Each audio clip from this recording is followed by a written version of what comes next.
Assalamualaikum warahmatullahi wabarakatuh. Pertama yang saya hormati Bapak Agustianda MPMI, selaku dosen pengampu mata kuliah manajemen organisasi. Baik, perkenalkan, kami dari kelompok 1 akan menjelaskan isi makalah kami mengenai dasar-dasar manajemen organisasi. Baik, kelompok kami itu beranggotakan 3 orang.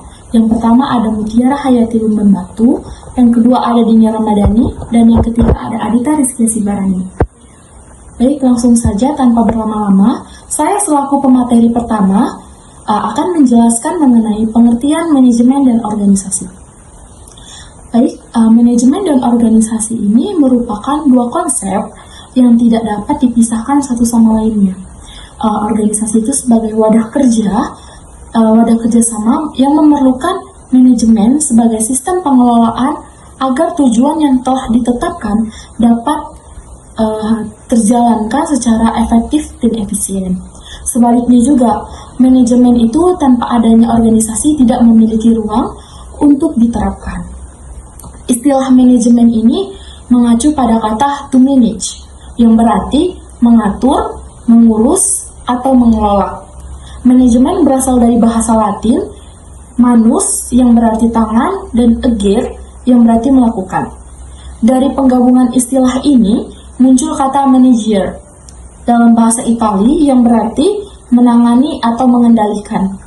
Kemudian berkembang menjadi kata manajemen dalam bahasa Inggris yang berarti mengatur atau mengelola.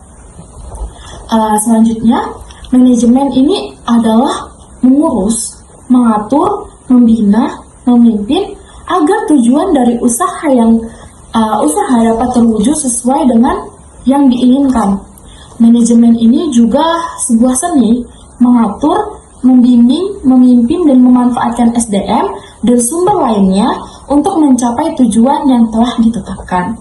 Sementara itu, istilah organisasi ini berasal dari bahasa Yunani, organon, yang berarti alat. Kata ini itu termasuk ke bahasa Latin menjadi organisation, dan kemudian ke bahasa Prancis pada abad ke-14 menjadi organisation.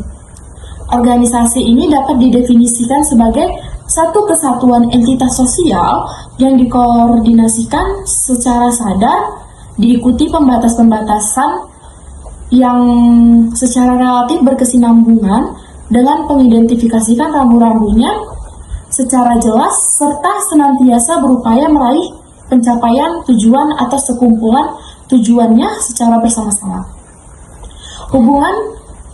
Dan selanjutnya, hubungan antara manajemen dan organisasi bersifat komplementer. Organisasi berfungsi sebagai wadah kegiatannya, sedangkan manajemen berfungsi sebagai pengatur jalannya kegiatan agar selaras dengan tujuannya. Tanpa manajemen, organisasi berpotensi mengalami kekacauan dan kegagalan dalam pencapaian sasaran atau pencapaian tujuannya. Sebaliknya, tanpa organisasi, manajemen tidak memiliki medium untuk diterapkan. Baik, sekian dari penyampaian materi dari saya. Selanjutnya akan dilanjutkan oleh teman saya. Baik, materi selanjutnya itu ada unsur dan fungsi manajemen dalam organisasi. Nah, dalam setiap berorganisasi terdapat beberapa komponen penting yang dikenal dengan istilah tools of management. Unsur ini menjadi faktor pendukung utama agar proses manajemen berjalan dengan efektif dan tujuan organisasi bisa tercapai. Unsur-unsur tersebut meliputi yang pertama itu ada man atau manusia. Manusia merupakan unsur inti dalam organisasi. Di dalamnya mencakup pemimpin yang mengarahkan jalannya organisasi secara menyeluruh, manajer yang bertugas memimpin unit sesuai bidang kerjanya, serta tenaga kerja yang melaksanakan kegiatan operasional. Nah, yang kedua itu ada money atau uang. Keuangan menjadi faktor vital untuk membiayai seluruh aktivitas organisasi. Nah, yang ketiga itu ada methods atau metode. Metode adalah cara atau langkah yang digunakan dalam penyelenggaraan kegiatan organisasi. Nah, yang keempat itu ada materials atau bahan.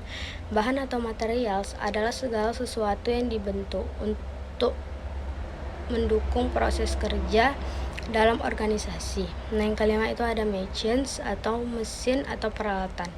Nah, mesin atau peralatan itu merupakan sarana yang dibutuhkan dalam mendukung jalannya kegiatan organisasi. Nah, yang keenam itu ada market atau pasar. Pasar adalah tempat organisasi menyalurkan hasil barang atau jasa yang diproduksi.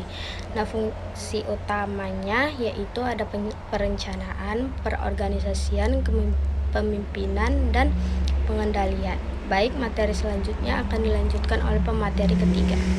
Yang ketiga ada implementasi dasar-dasar manajemen dalam organisasi. Implementasi dasar-dasar manajemen dalam organisasi itu menjelaskan bagaimana sebuah organisasi bisa berjalan dengan teratur dan mencapai tujuan yang sudah ditentukan. Prosesnya dimulai dari perencanaan, yaitu menentukan tujuan kegiatan serta langkah-langkah yang akan dilakukan supaya arah kerjanya itu lebih jelas.